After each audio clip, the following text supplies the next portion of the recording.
ये बड़ी खबर आ गई है जो हम सीधा आपको दिखा दे। बंगाल की राजनीति से जुड़ी ये बड़ी खबर है। ऋतव्रत बैनर्जी बंगाल में विपक्ष के नेता चुने गए हैं। बंगाल में स्पीकर ने बागी गुट को मंजूरी दी। ऋतव्रत बने हैं विपक्ष के नेता। ऋतव्रत बंदोपाध्याय को बनाया गया है, चुना गया है। ऋतव्रत को मिली एलओपी की मंजूरी और स्पीकर की मंजूरी के साथ ऋतव्रत को विपक्ष का नेता चुना गया है। ये इस वक्त की बड़ी खबर आपको बता दें।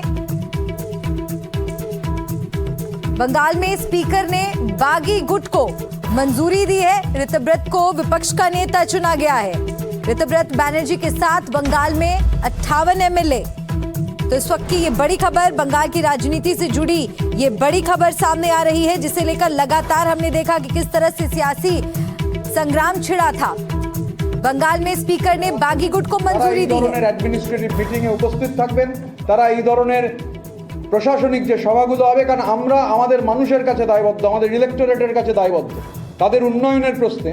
আমি দেখুন, আমরা আজকে যেটা হয়েছে যে 28,25,000 অ্যাকাউন্টে যে টাকা ঢুকেছে, রাজ্য সরকার যেটা ঢুকিয়েছেন, আমরা তাকে সাধুবাদ জানাই। এটা পজিটিভ পদক্ষেপ।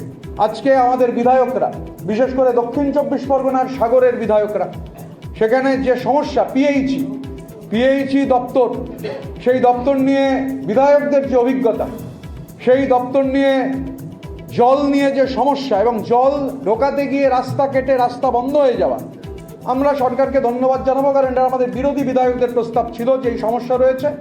মাননীয় মুখ্যমন্ত্রী ওখানে সাগরের জলের যে সমস্যা, 10টা করে সাবমার্শালের কথা আজকেই বলেছেন, এবং এই পিএইচির যে রাস্তাগুলো যে কাটা হয়ে গেছে মাঝখান থেকে, এই যে মাঝখান থেকে রাস্তাগুলো কাটা হয়েছে, সেখানেও তিনি মিটিংটা লাইভ হয়েছে, সবাই দেখেছেন যে যারা ঠিকাদারদের যে ডিপোজিট আছে, সেই ডিপোজিটের টাকা থেকে অবিলম্বে আমাদের হাওড়া গ্রামীণ জেলার সভাপতি তৃণমূল কংগ্রেসের রাজা সেন, বিধায়ক বাগনান, তিনি এটা তুলেছিলেন। খুবই একটা ইম্পর্টেন্ট এজেন্ডা। বাগনান মিউনিসিপ্যালিটি, ওটা পঞ্চায়েত এলাকা, মিউনিসিপ্যালিটি হওয়ার প্রয়োজন।